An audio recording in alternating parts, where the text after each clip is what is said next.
Bonjour, c'est Julien d'UNICEF. Bienvenue dans la boîte à réponses.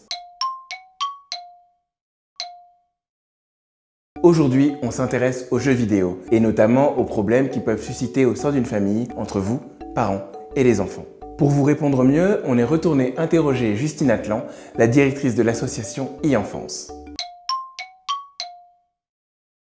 Les jeux vidéo les plus populaires sont aussi très souvent les plus violents. Est-ce que pour autant, ils rendent les ados violents? On pose la question à Justine Atlan. Il n'y a pas de lien direct entre le fait de jouer à des jeux violents et d'avoir des comportements violents dans la vie réelle. Maintenant, effectivement, rétroactivement, on va se rendre compte que parfois, des jeunes qui passent à des actes de violence dans la société vont, pour certains, pas tous, avoir été effectivement des joueurs de jeux vidéo, avoir été des joueurs de jeux vidéo effectivement très férus. Mais encore une fois, voilà, ça peut être des liens, il n'y a pas de lien de causalité qui ont été faits. Ça reste un jeu.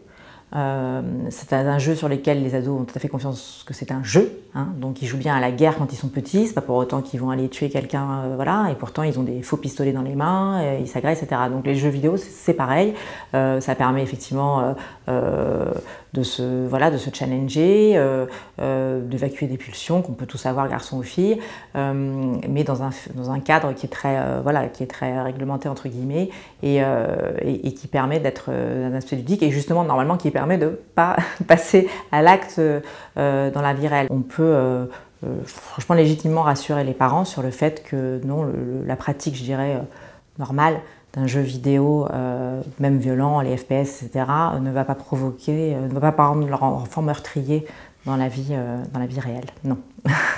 Pour protéger votre enfant, vous pourriez lui interdire un jeu.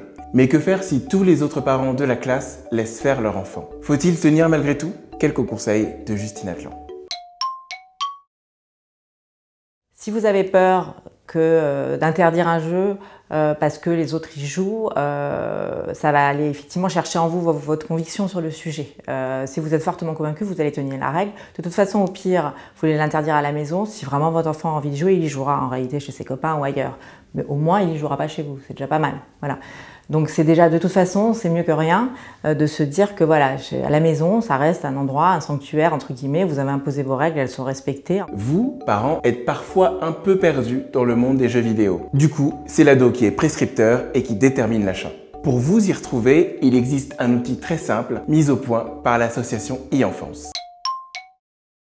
Nous, on a créé un site qui s'appelle Jeux vidéo info parents, qui justement a cette vocation-là, depuis longtemps d'ailleurs, qui informe les parents jeu par jeu, en fait, sur le contenu du jeu. Pas du tout sur un aspect gamer, il y a des sites formidables qui existent pour les gamers où tout est expliqué sur les jeux, mais vraiment dans un objectif d'informer le parent sur justement, si j'offre ce jeu-là à mon enfant, à quoi il va jouer, quel personnage il va incarner, quel va être l'environnement de jeu, quel PEGI il y a, qu'est-ce que ça veut dire, s'il est 12+, 16+, 18+, quels sont les critères qui ont permis à PEGI de donner ces âges-là, quel est le temps de jeu, parce que c'est ça qui est très important pour qu'un parent sache quand il offre un jeu à son enfant, c'est quel temps de jeu ça va demander à son enfant. C'est pas pareil un jeu auquel l'enfant peut jouer 20 minutes, s'arrêter, recommencer, qu'un jeu typiquement massivement multijoueur qui nécessite de se mettre en équipe, d'être connecté en même temps et qui en général prend quand même 1 ou 2 ou 3 heures. Voilà. Donc ça, c'est des notions nous on a données, qu'on trouvait nulle part, donc c'est pour ça qu'on a créé ces fiches de jeu.